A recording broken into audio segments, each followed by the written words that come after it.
Haleluya, puji Tuhan. Selamat malam untuk kita semua. Kita boleh ada dan berkumpul lagi pada malam hari ini dalam ibadah judo. Walaupun ada tantangan hujan badai ya, tapi saya percaya yang boleh hadir pada malam hari ini yang sudah dimenangkan dengan segala keadaan apapun ya. Tuhan tahu ya. Lebih banyak yang datang doa rumah doa Bogor kayaknya saya lihat ya. Tapi biarlah semuanya Tuhan yang tahu ya. Seberapa pentingnya ibadah, seberapa pentingnya persekutuan doa. Ya, puji nama Tuhan.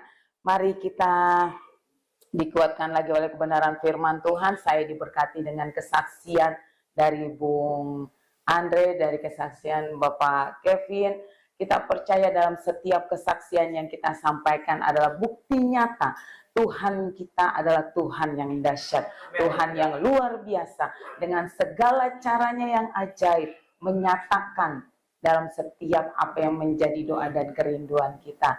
Ya, rumah doa di Bogor bukan hanya pergumulan dari kami keluarga gembala, dan saya percaya juga dari setiap jemaat di tempat ini untuk bagaimana caranya Tuhan untuk menambahkan jiwa-jiwa di eklesia ini. Dan doa dan pergumulan dari Bung Andre juga bukan hanya doa dari Bung Andre, tapi kami percaya untuk setiap jemaat dan pelayan Tuhan di tempat ini mengetahui dan ikut juga mendoakan. Dan saya percaya cara Tuhan menjamah dan menyembuhkan Ses Novel itu ada satu mukjizat yang akan menjadi kesaksian bagi Ses Novel secara pribadi dan pastinya secara keluarga besar, menyatakan sebagai hambanya Tuhan pasti akan bela. Ya, puji nama Tuhan, tetap kuat, tetap setia di dalam doa kepada Tuhan. Kesaksian saya juga untuk bagaimana Tuhan sudah memberikan berkat.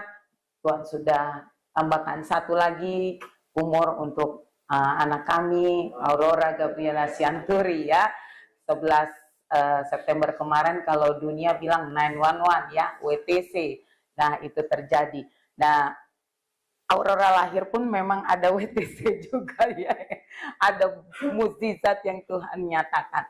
Tapi setiap kehadiran berkat anak dalam kehidupan kami adalah cerita indah yang Tuhan izinkan. Terima kasih untuk doanya, terima kasih untuk ucapannya, terus support kami dalam doa. Ya, Aurora, Tuhan berikan sehat dengan banyak hal yang boleh kami lihat. Aurora boleh menjadi anak yang percaya diri.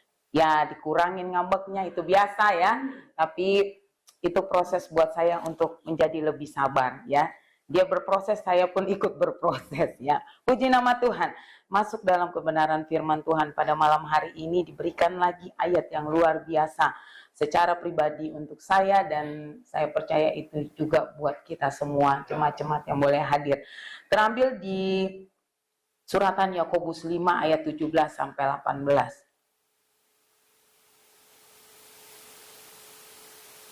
Yakobus 5 ayat 17 sampai 18.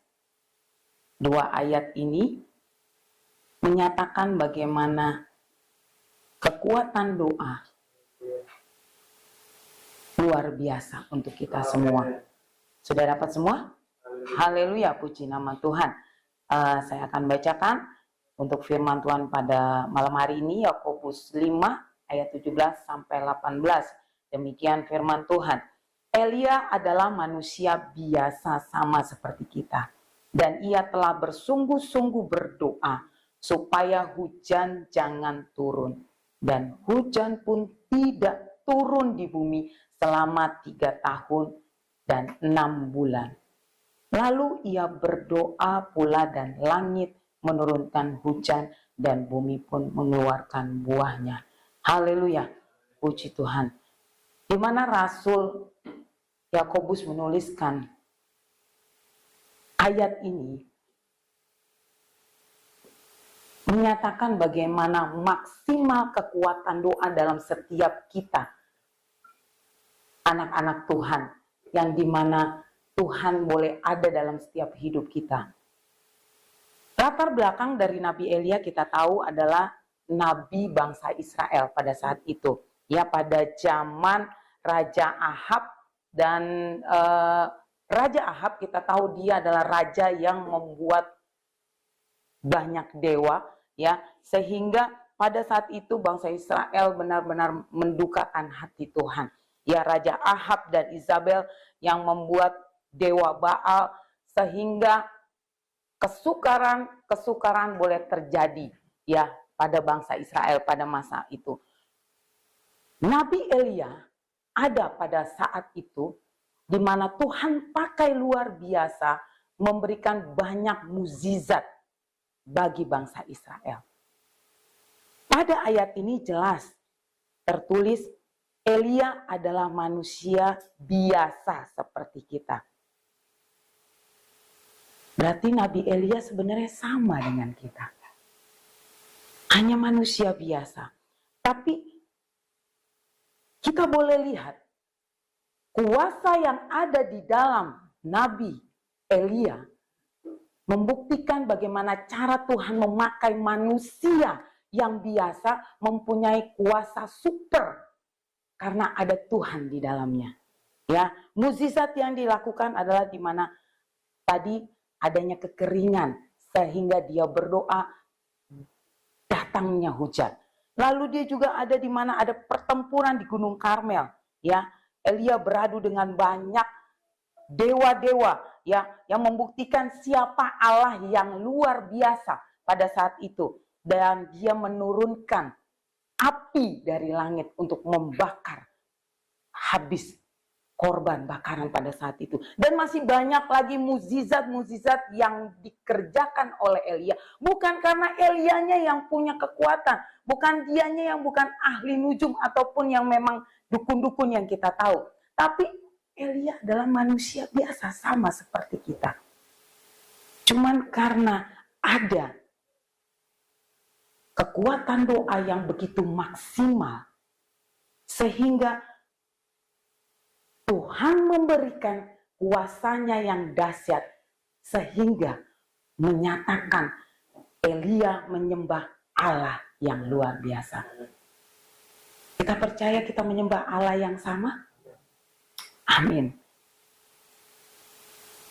Terkadang sebagai manusia, kalau doa memang tiap hari pasti kita lakukan.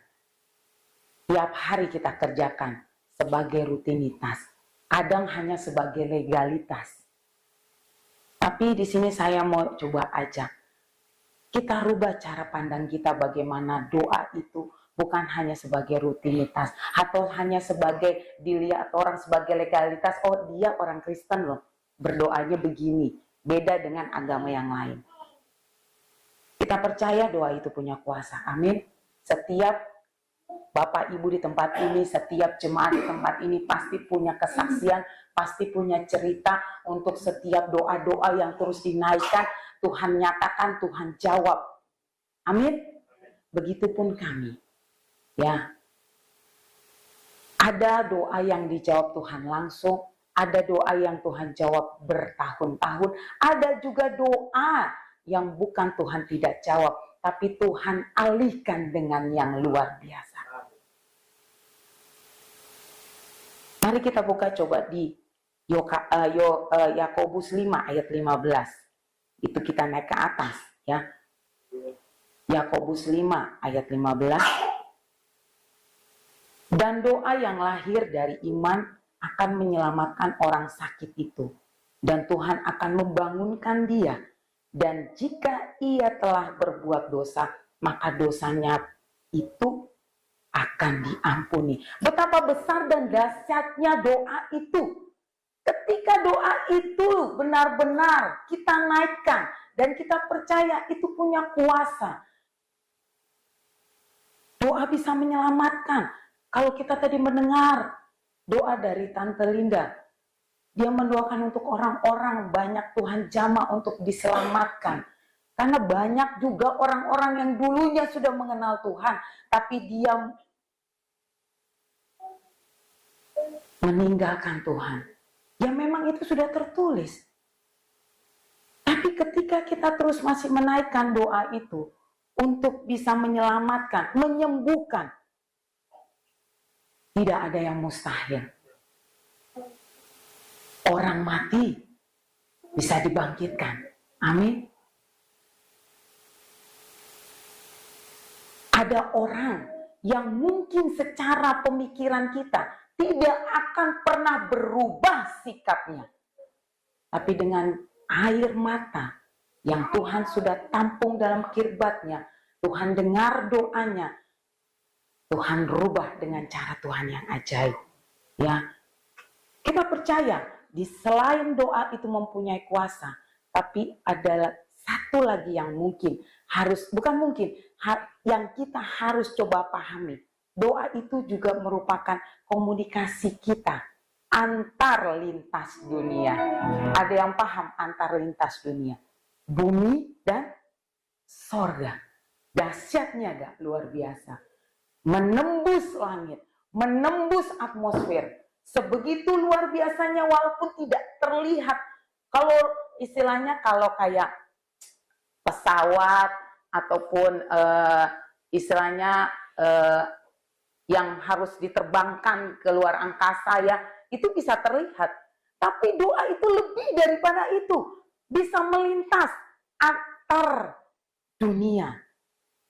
Dahsyatnya doa yang kita naikkan. Begitu seperti juga kita boleh tahu Daniel.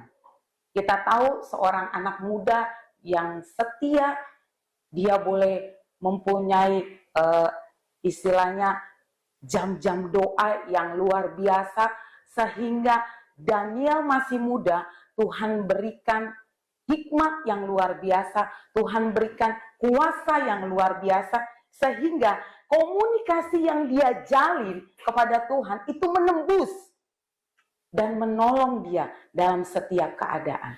Coba kita buka di Daniel 9 ayat 21.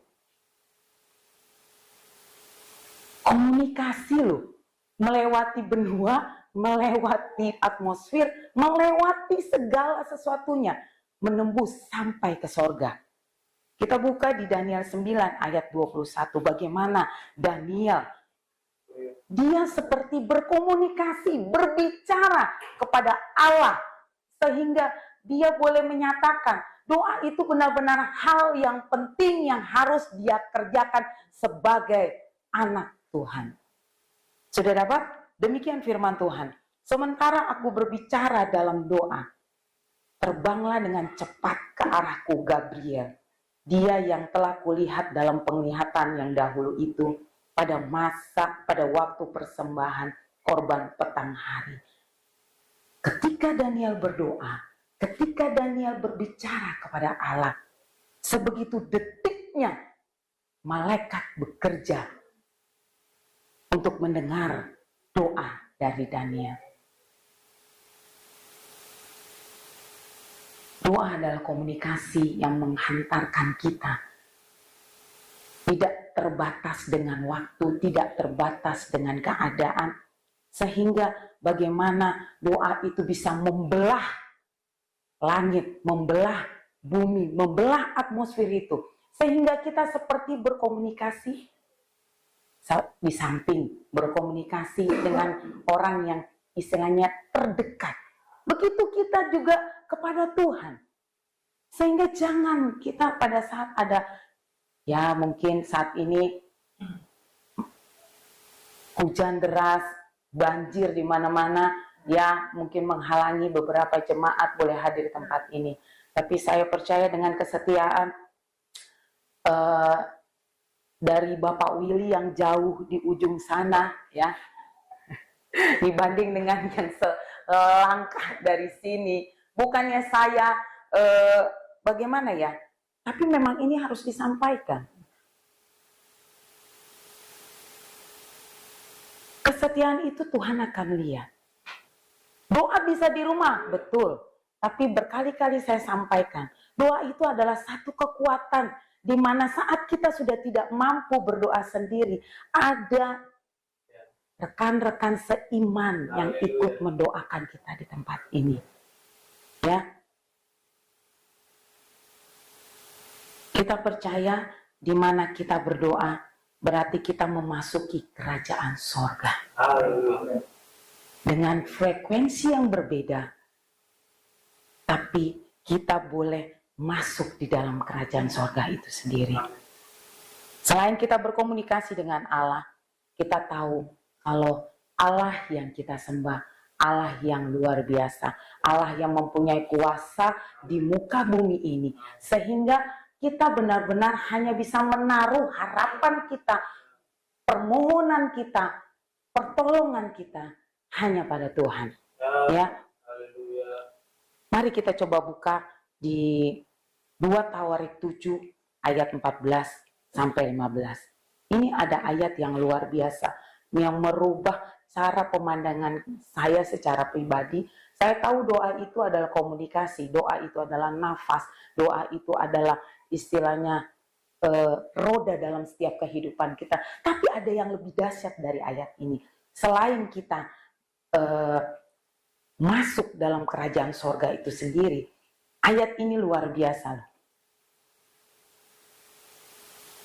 Sudah dapat 2 Tawarik 7 ayat 14 sampai 15. Demikian firman Tuhan.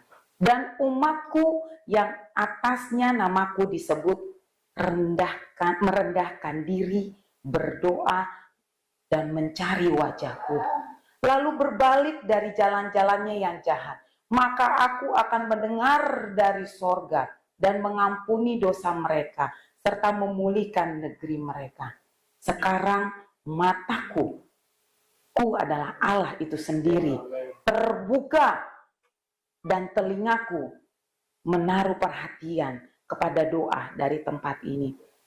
Ayat ini menyatakan di mana Raja Salomo sudah menyelesaikan rumah Tuhan, pembangunan rumah Tuhan pada saat itu. Sehingga dia sedang menaikkan korban syukur, menaikkan doanya, di mana dia mau menarik respon Tuhan, menarik respon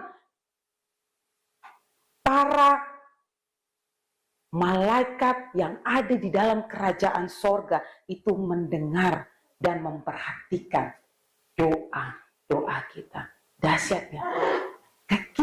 Kita berdoa, kita sedang menarik respon. Tidak respon Tuhan saja, tapi menarik respon semua yang ada di dalam kerajaan sorga untuk mendengar, untuk melihat setiap doa-doa kita. Dahsyatnya doa kita. Jangan pikir doa kita hanya sebatas yang kita tahu, mungkin ya sampainya cuma di sini.